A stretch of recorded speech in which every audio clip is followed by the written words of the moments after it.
오늘 열왕기상 19장에 나오는 엘리야를 통하여 로뎀나무 아래서 일어나는 법을 함께 우리 상고해 보았습니다. 로뎀나무 아래서 일어나는 법은 낙심의 자리에서 일어나 소망의 자리로 가는 거예요. 사명을 잃어버리고 방황하는 자리에서 다시 일어나서 사명의 자리로 나가는 것입니다. 자, 오늘 로뎀나무 아래서 일어나는 법을 다 여러분 깨닫게 되었습니까? 그게 뭐지요? 그러면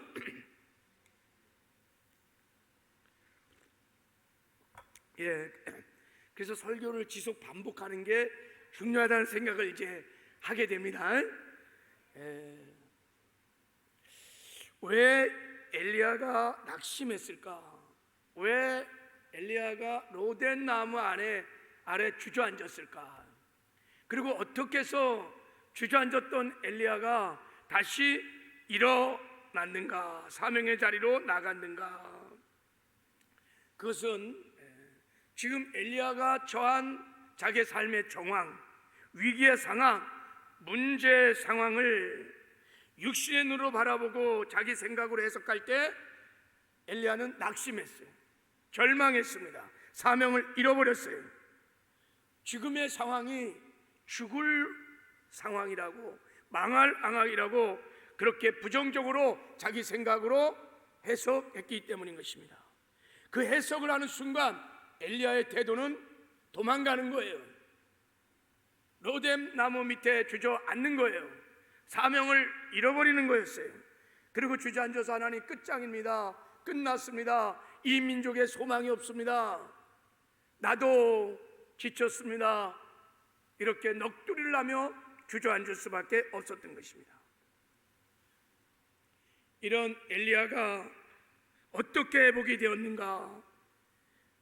하나님의 관점으로 하나님이 엘리야에게 겪는 위기 상황에 담긴 의미를 하나님이 해석해 주실 때 하나님의 음성을 듣고 엘리야는 일어났습니다. 사명을 붙들었습니다. 희망을 갖게 되었습니다. 하나님이 엘리야에게 나타나서 지금의 상황을 해석해 주시는 거예요. 엘리야야, 내가 너와 함께 하느니라. 너는 볼 수 없었지만 은밀한 중에 내가 너와 이 민족과 함께하고 있느니라. 네가 절망이라고 죽을 상황이라고 망할 상황으로 말했던 그 상황이 다 내 손 안에 있느니라. 내가 통치하고 내가 다스리고 있느니라. 내가 아람 왕을 패하고 새로운 아람 왕을 세울 것이고 아합을 패하고 새로운 왕을 세울 것이며 엘리사를 준비하여 너의 대를 이어하게 할 것이다. 하나님이 경영하고 계시다는 것입니다. 너는 보지 못했지만 실제로 나는 은밀한 중에 너희와 함께해서 내가 이 세계의 역사를 친히 경영하고 있느니라. 그리고 너는 모르지만 바알에게 무릎 꿇지 않은 7,000명을 내가 지금 세우고 있느니라. 위기 중에 쭉정이와 알곡이가 갈라듯이 내가 알곡을 어린 양 대신 예수님의 말씀에 전폭주로 순종할 수 있는 하나님의 사람들을 내가 세우고 있느니라. 이 하나님의 말씀을 듣고 자기가 처한 고난의 환상을 해석받고 엘리야는 일어날 수 있었습니다. 사명을 향하여 다시 달려갈 수 있었던 것입니다. 그렇습니다. 우리도 로뎀나무 아래서 일어날 수 있는 것은 여러분 우리의 삶의 고난 정황들을 여러분 하나님의 뜻대로 하나님의 말씀으로 정확하게 해석을 하는 것입니다. 하나님의 음성을 듣는 것입니다. 그러면 어떠한 상황 어떤 형편이 있을지라도 우리가 다시 일어나게 될 줄을 믿습니다. 어떻게 바라보고 어떻게 해석하는가, 이게 중요해요. 나의 관점으로 보는가, 하나님의 관점으로 보는가. 내 육의 생각으로, 세상의 식과 방식으로 내가 지금 해석하고 있는가? 아니면 하나님의 말씀으로, 하나님 나라의 식과 방식으로 내가 이 상황을 해석하고 있는가? 이에 따라 우리가 이 삶의 고난의 정황에 대응하는 태도가 완전히 달라지는 거예요. 해석이 중요한 것입니다. 한번 따라해 보세요. 인생은 해석이다. 거기에 따라 태도가 결정될 것입니다. 여러분, 좀 이것을, 이 틀을 우리가 좀 이해하기 위해서, 환자가 아픈 것을 사건이라고 하는 거예요. 그래서 전문의가 그 환자의 질병을, 원인을 찾아내고 처방을 내리고 처방전을 주는 것을 해석이라고 하는 것입니다. 그러면 환자가 전문의가 처방한 해석을 따라서, 그 처방전을 따라서 나가면 질병에서 치료될 수 있습니다. 그런데 아픈 원인을 밝히지도 않고, 즉 해석도 하지도 않고 자기 생각대로 그냥 진통제만 막 들이다 먹으면 결국은 여러분 질병 때문에 죽을 수도 있습니다. 처방이 중요한 거예요. 해석이 중요한 것입니다. 전에 태도가 우리의 삶의 고도를 결정한다고 말했습니다. 우리의 삶의 성공과 실패를, 불행과 행복을 결정합니다. 이 태도가 여러분, 우리의 삶에 일어나는 수고많은, 크고 작은 많은 사건들을 우리가 어떻게 해석하냐에 따라서 우리 태도가 달라지는 것입니다. 그래서 여러분, 해석이 중요한 거예요. 우리의 삶에 일어나고 있는, 역사적에 일어나는 크고 작은 많은 사건에 담겨있진 하나님의 의도, 하나님의 뜻이 무엇인지, 하나님의 마음이 무엇인지를 우리는 정확하게 아는 것이 중요한 것입니다. 그것을 따라가면 언제나 여러분 그 안에는 승리가 있을 줄을 믿습니다.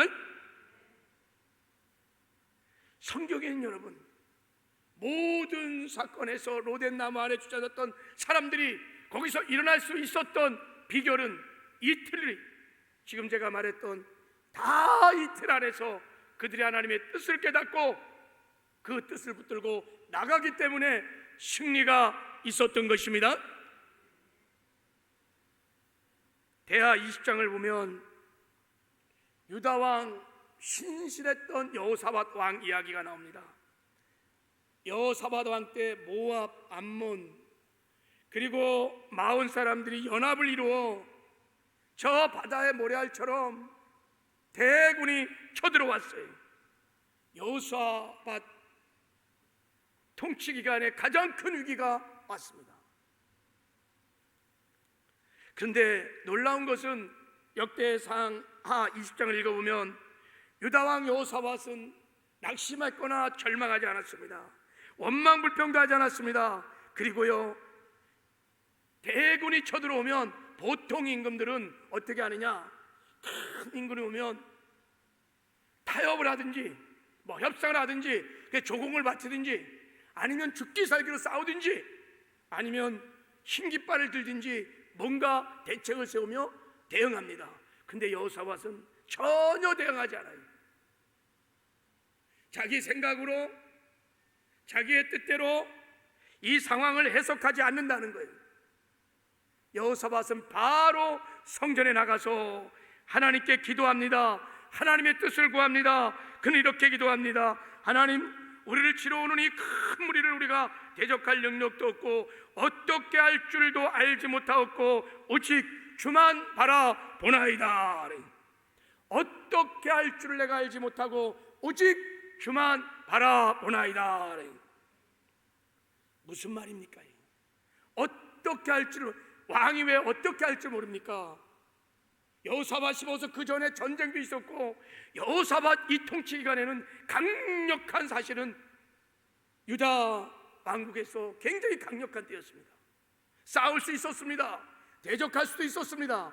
그런데도 불구하고 하나님, 어떻게 할 줄 내가 모르고 오직 하나님만 바라봅니다. 하나님, 자기 생각, 자기 방식으로 이 상황을 해석하는 것을 다 내려놓았다는 것입니다. 그때 하나님께서 그 중심을 보시고 선지자를 보내십니다. 여러분, 선지자는 구약에서 어떤 역할을 하냐면 하나님의 뜻을 계시해 주는 거예요. 우리의 삶의 사건들을 해석해 주시는 것입니다. 이게 선지자인 것입니다. 여호사밧은 언제나 위기 가운데 선지자를 부릅니다. 무슨 말입니까? 자기 생각으로 해석을 하지 않는 거예요. 하나님의 말씀으로, 하나님의 뜻으로 이 상황들을 해석받기를 원했던 것입니다.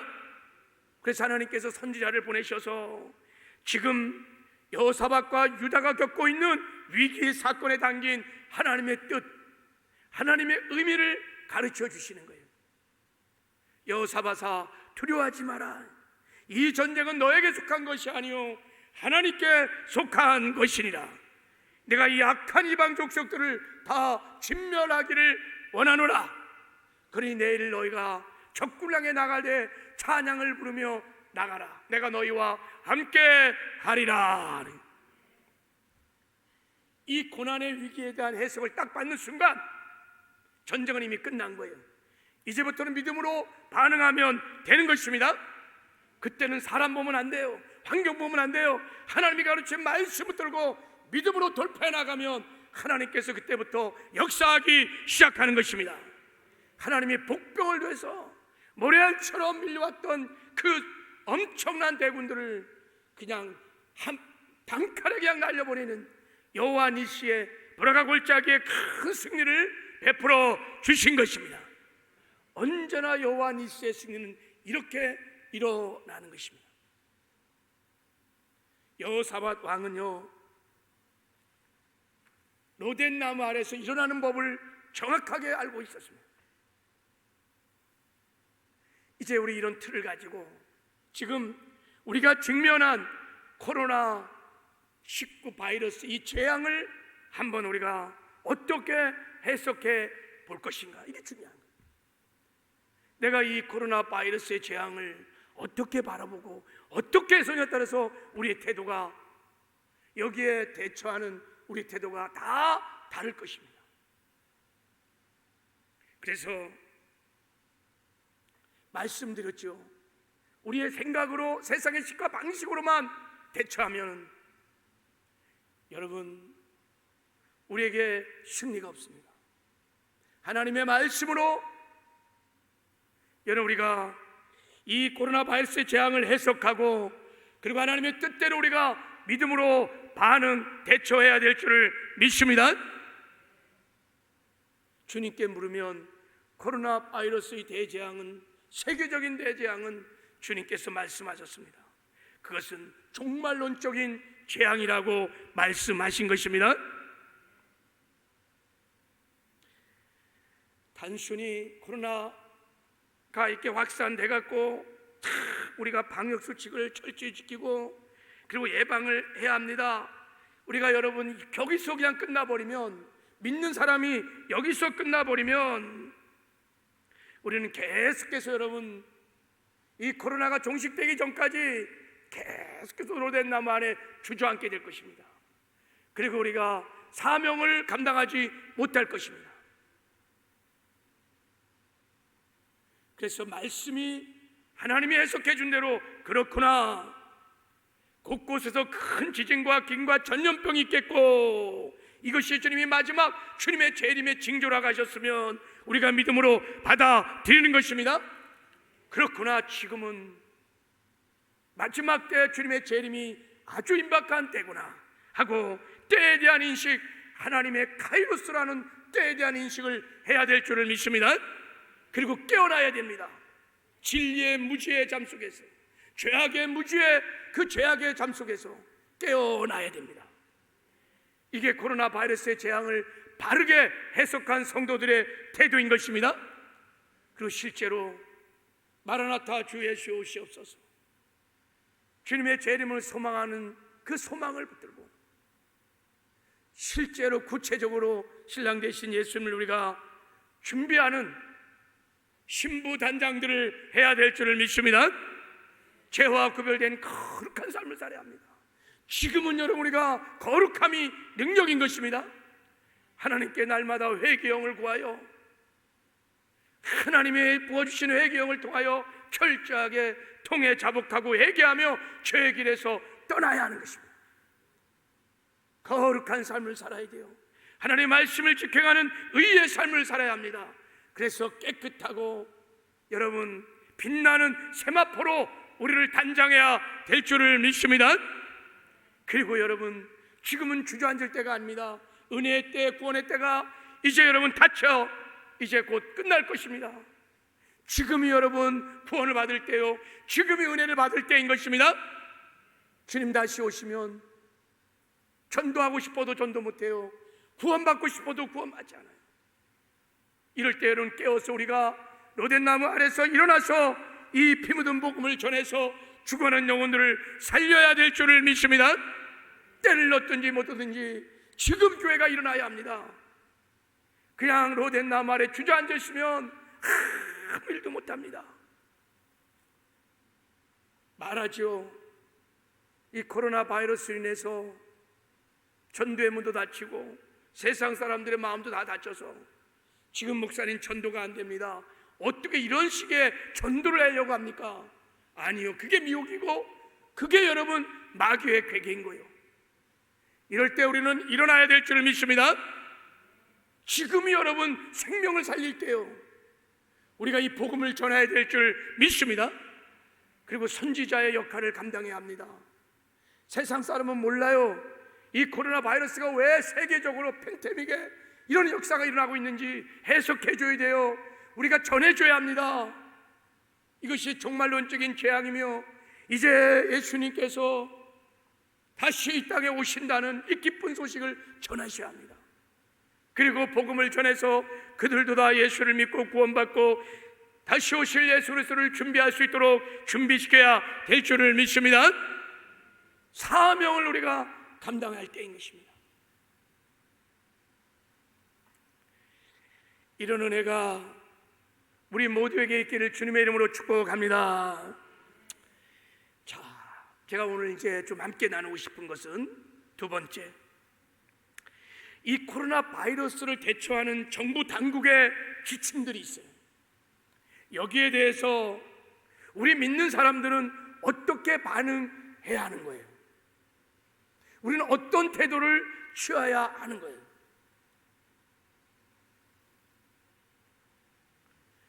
우리가 그것을 어떻게 해석하냐에 따라서 우리 교회의 태도가 확실히 달라질 것입니다. 여러분, 지금은 교회가 세상 사람들에게 엄청난 미움을 받고 있어요. 제가 이 정부의 지침, 이 정부가 지금 방역법으로 비대면 예배로 다 전환시키고 모든 활동을 중지시킨 이 정부의 태도에 대해서 제가 이제 성경적인 하나님의 말씀으로 한번 해석을 해보려고 합니다. 여러분, 지금 이 코로나 2차 대유행의 주범으로 교회가 인식되고, 특별히 8.15 광화문 집회로 사랑제일교회, 정광훈 목사, 그리고 기독교, 이것이 한 교회 그냥 쫙 깨지면서 교회가 혐오 집단으로, 아니 막 증오의 집단으로 전락했습니다. 그래서 정부가 그냥 즉시 그냥 다 중단을 시켜버렸어요. 행정명령을 때렸습니다. 교회는 여러분 생명이요, 교회의 생명은요 예배에 있습니다. 생명을 살리는 이 사역에 생명이 있어요. 마치 부모와 아기가 그 탯줄로 이어진 것처럼 그 생명줄 중에 하나가 예배인 것입니다. 여러분, 그것을 지금 정부가 지금 막은 것입니다. 여러분,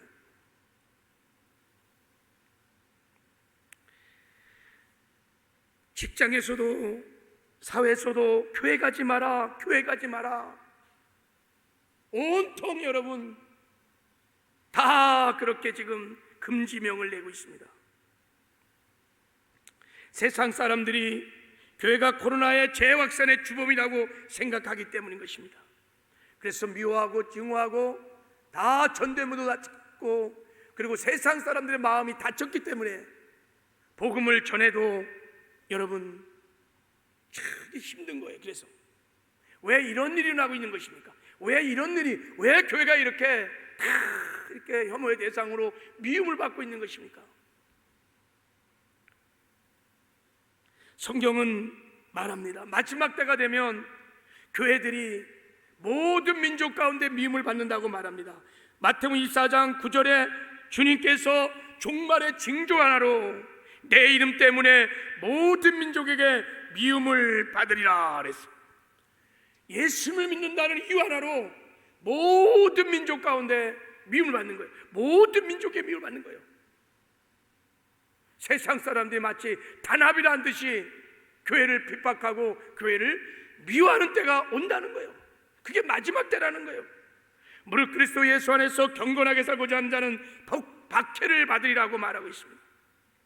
그러면 여러분, 교회를 이렇게 미워하고 핍박하는 배후에는 누가 있을까요? 마귀가 있는 것입니다. 마귀가. 왜 마귀가 마지막 때 이렇게 여러분 교회를 핍박하는 거예요? 모든 민족이 교회를 미워하고 핍박하게 하는 것입니다. 그것은 마태복음 24장 14절에 이 천국 복음이 모든 민족에 증언되기 위하여 온 세상에 전파되리니 그제야 끝이 오리라고 말했어요. 복음이 온 민족에 다 전파되고 그러면 끝이 나면, 복음이 다 전해지고 끝이 나면 예수님이 재림하십니다.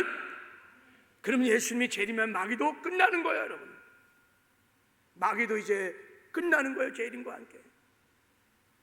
그래서 마귀는 자기 때가 얼마 남지 않은 것을 알고 마지막 때는 어찌든지 교회를 핍박하고 교회를 잡아서 교회가 이 복음을 전하지 못하게 하는 거예요. 다 로뎀 나무 아래 주저앉게 하는 거예요. 마지막 교회의 본질적인 생명, 사명, 생명을 살리는 사명을 감당하지 못하게 하는 것입니다. 다 발목을 딱 잡고 있는 거예요. 보세요. 지금 여러분 한국 교회, 전 세계 교회들이 전대문이 닫히고 성교문이 다 닫혀버렸어요. 이것이 여러분 마귀가 노리는 거예요. 주님의 재림을 막기 위하여 복음 전파를 하지 못하도록 교회들을 다 핍박하고 묶어두는 것입니다. 그래서 마지막 때는 전쟁의 때라고 성경은 이미 우리에게 말씀하고 있는 것입니다. 말씀드린 대로 마지막 때 마귀가 교회를 박해하고 잡으려는 전략이 있다고 그랬습니다. 그게 뭐냐면 기독교를 반대하는 세력들, 적그리스도의 세력을 등장시키는 거예요. 정사와 권세의 영으로 권력자들을 잡는 거예요. 그래서 교회를 불법화시켜서 법적으로 박해를 하는 것입니다.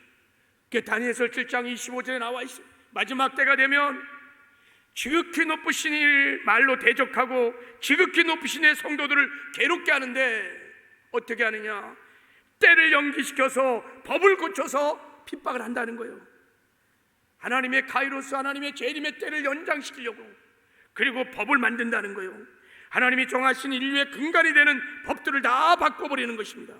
그래서 그 법으로 교회를 합법적으로 핍박을 하고 잡는 거예요. 말씀드렸죠. 그 중에 하나가 동성애를 합법화시키는 차별금지법이에요. 왜 갑자기 여러분 2, 3년 전부터 전 세계에 이렇게 동성애가 갑자기 막 창궐하고 일어나는 겁니까? 여러분, 남녀가 사랑하고 남녀가 결혼해서 아기를 낳고 가정을 꾸미는 것은 하나님이 정하신 인류의 근간이 되는 법인 것입니다. 이 법을 지금 마귀가 바꾸려고 하는 거예요. 지금요. 동성끼리도 사랑할 수 있어, 동성끼리도 결혼할 수 있어. 이 법을 합법적으로 만들겠다는 거예요. 그리고 이 법을 만든 다음에 이 법을 어긴 자는 현행법으로 그냥 체포하는 거예요. 대통령이 그렇지다.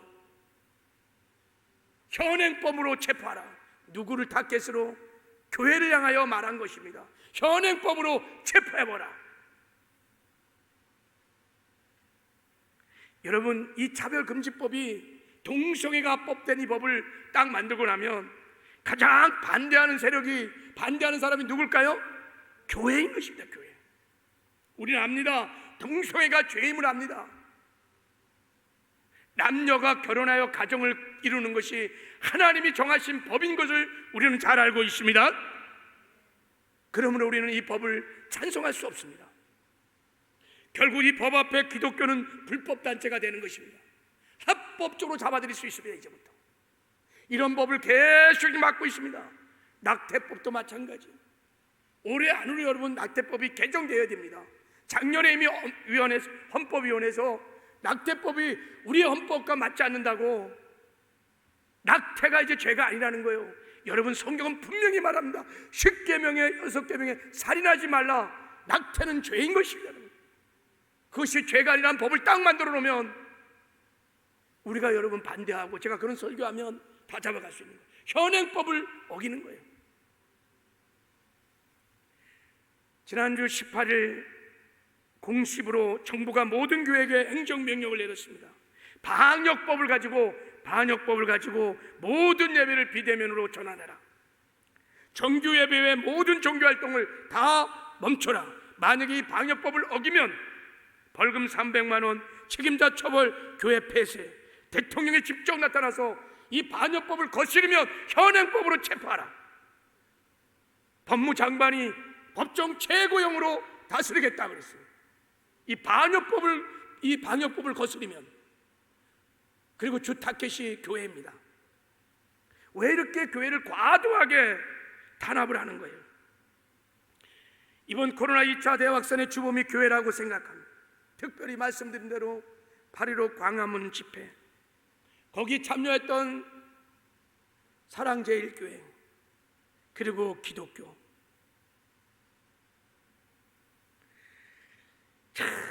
그래서 여러분, 세상 사람들도 교회 가지 말라고 지금 말하고 있는 것입니다. 여러분, 이렇게 모든 것들을 교회로 다 몰아붙이고, 이것은 여러분 공정성과 형평성이 없습니다. 우리나라는 자유민주 국가입니다. 우리나라가 여러분 1948년에 건국을 할 때 자유민주 체제로 건국을 했고, 우리 헌법은 종교의 자유를 허락합니다. 여러분, 코로나를 막는다는 방역법으로 지금 종교의 자유라는 헌법을, 상위법을 제한하고 있어요. 물론 특별할 경우는 그럴 수 있지만, 그러나 이것은 공정성이 맞지 않습니다.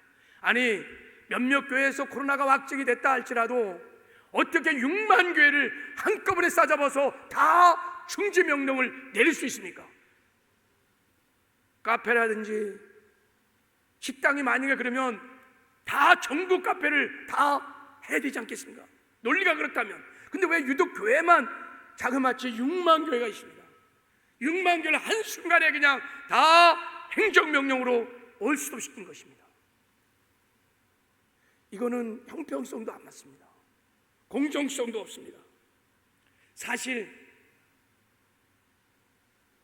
제가 설교하기 전에 어떤 분이 막 전화를 와서 순복음교회입니까? 예, 그랬더니 나 자영업자인데 왜 그럼 이렇게 행동합니까? 아니, 너무 힘듭니다. 왜 그래요? 왜 그래요? 막 저한테 따지는 거예요. 선생님 무슨 말인지 설명을 하시지 제가 답변하지 않겠습니까? 아니, 몰라서 묻습니까?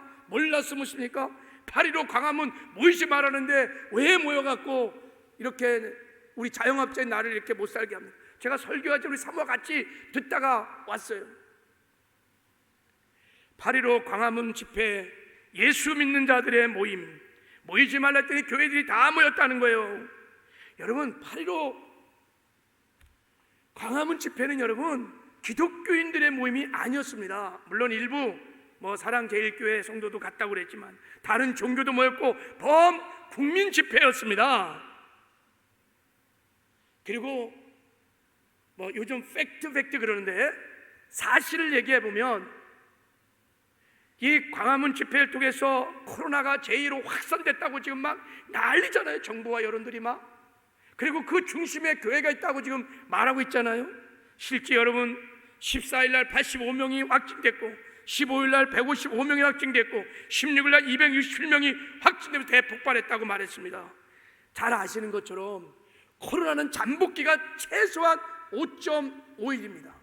그리고 2주 전부터 잠복이 되어서 2주 후에 나타나는 거예요. 그러니까 적어도 만약에 광화문 집회에서 폭발했다면 여러분 그것은 그때 전염된 것이 아니라 5일 전이나 2주 전에 벌써 점령이 돼갖고 그때 나타난 것입니다. 이건 의사들이 다 말하는 것입니다. 그러면 5일 전에, 그러면 7월 말부터 그 사이에 무슨 일이 있었느냐? 정부가요 코로나 잡았다고요 자화자찬하면서 막 축배 샴페인을 터치고 의료진들이 힘쓰고 국민이 힘쓴 것을 대통령과 막 자화자찬하면서 중국 우한 사람 입국 원용하고 외식 쿠폰 막 날리고 해운대 막 60만 집회 다 허락하고 제주도 22만 모였습니다. 그리고 박원순시장 장례식 다 허락하고 그때 여러분 다 방역이 다 뚫린 거예요. 그리고 광화문 확진자 바이러스가 여러분 중앙방역대책본부가 직접 발표했습니다. 5월 달에 이태원 게이 클립 거기서 발생했던 변종 GH형 바이러스래요. 그러면 여러분 광화문 집회에 그 변종 GH 바이러스가 나왔다 그러면 그게 여러분 그때 게이바를 해서 방역을 잡지 못한 건 실패한 것입니다. 인권이라는 이름으로 여러분 게이바가 정말 그랬다면 전국 게이바를 다 전수조사를 했어야 되는 거예요. 그런데 그렇게 하지 않았습니다. 그러니까 변종 바이러스가 지금 대두한 것입니다. 정부의 방역 실패를 다 여러분 지금 책임도 안 지고 다 그냥 교회로 마치 다 교회가 마침 이 진범인 것처럼 그렇게 여러분 몰아가고 있는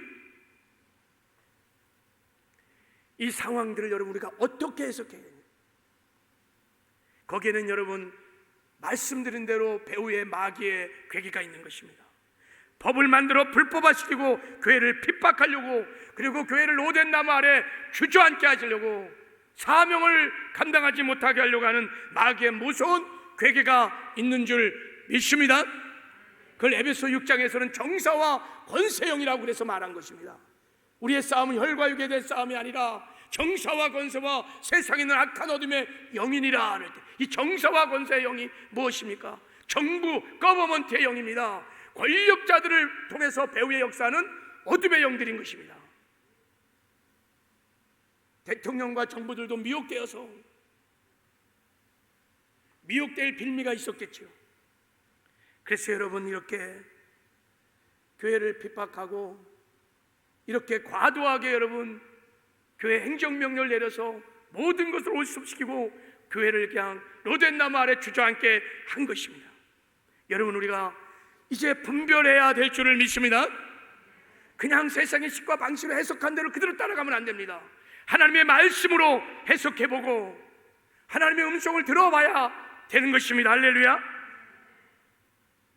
이제 여러분 우리가 정부가 내린 지침에 대해서 따라갈 것은 따라가고 따라가지 말아야 할 것은 우리가 따라가지 말아야 하는 것입니다. 앞으로 많은 정부의 지침이 있을 것입니다. 환란이 막 계속 일어나기 때문에 만약에 정부의 법이 하나님 나라의 법을 대체하거나 그리스도 몸인 교회를 무너뜨리거나 교회가 이 복음 전파의 사명을 막거나 성도들의 신앙과 믿음을 흔들 때는 따라가면 안 됩니다. 그 법이 어떤 법이라 할지라도 우리는 대적하고 우리가 다 여러분 반대로 우리가 그렇게 행동해야 될 줄을 믿습니다. 어떤 대가를 지불하더라도 어떤 희생을 치르더라도 여러분 따라가면 안 됩니다. 그리고 이런 것을 결정할 때 다수결로 결정하면 안 됩니다. 우리가 정말 하나님의 말씀을 해석해보고 하나님의 뜻을 깨닫고 우리는 하나님의 말씀대로 따라가야 합니다. 왜 여러분 초대교회 그 많은 핍박이 왜 사도들이 여러분 감옥에 갇히고 순교를 했습니까? 왜 그랬을까요? 마찬가지로 로마 당국의 법을 따라가지 않았기 때문인 것입니다. 그래서 순교하고 다 죽은 거예요. 왜 한국계 초창기에 여러분 주기철 목사님, 손영환 목사님들이 왜 핍박을 당하고 감옥에 들어가고 순교를 당했습니까? 정부의 법을 따라가지 않았기 때문인 것입니다. 근데 요즘은요, 어쩜 우리 성도들이 그렇게 잘 따라가는지 몰라요. 교회 말을 잘 안 듣습니다. 주의 종의 말을 잘 듣지 않아요. 말씀대로 해석하는 하나님의 메시지를 들려가지 않아요. 자기 생각대로 해석하고 세상의 식과 방식으로 해석하고 그리고 다 따라가는 거예요. 여러분, 그거 따라가면요 죽습니다. 다 침체합니다. 다 주저앉게 되어 있습니다. 이제는 우리가 여러분 죽으면 죽으려 하는 순교의 신앙을 가지고 신앙을 할 때가 이제 온 것입니다.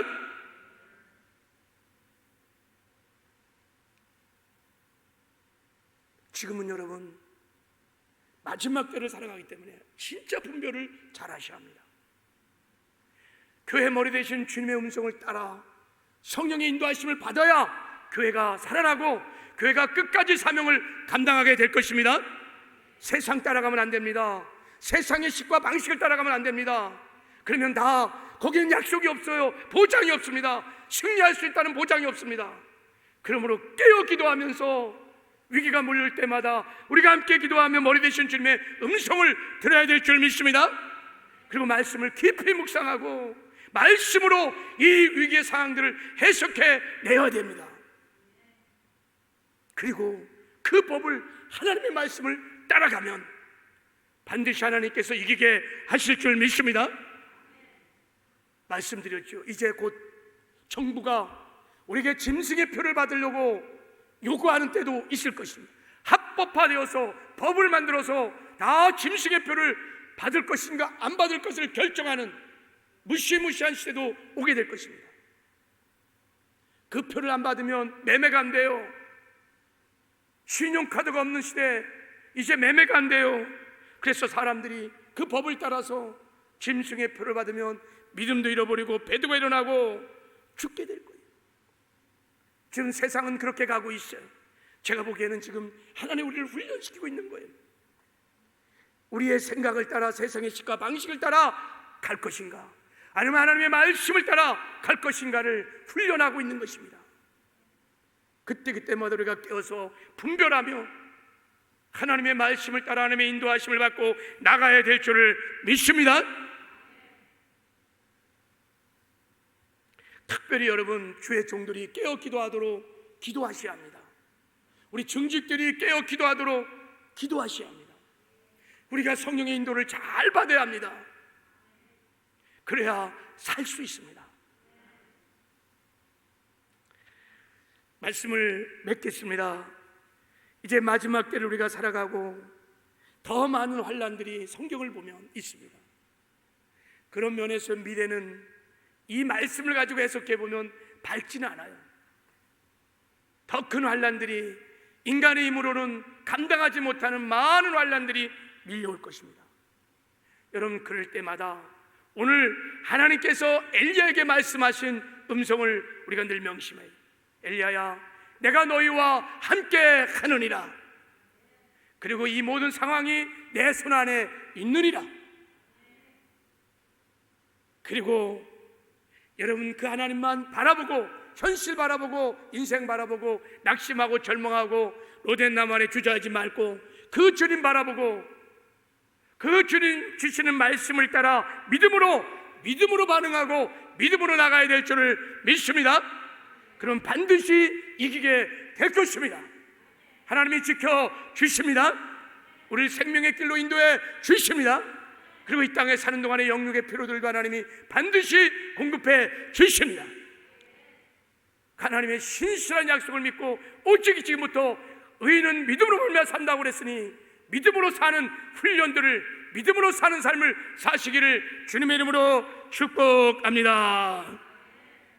하나님 감사합니다.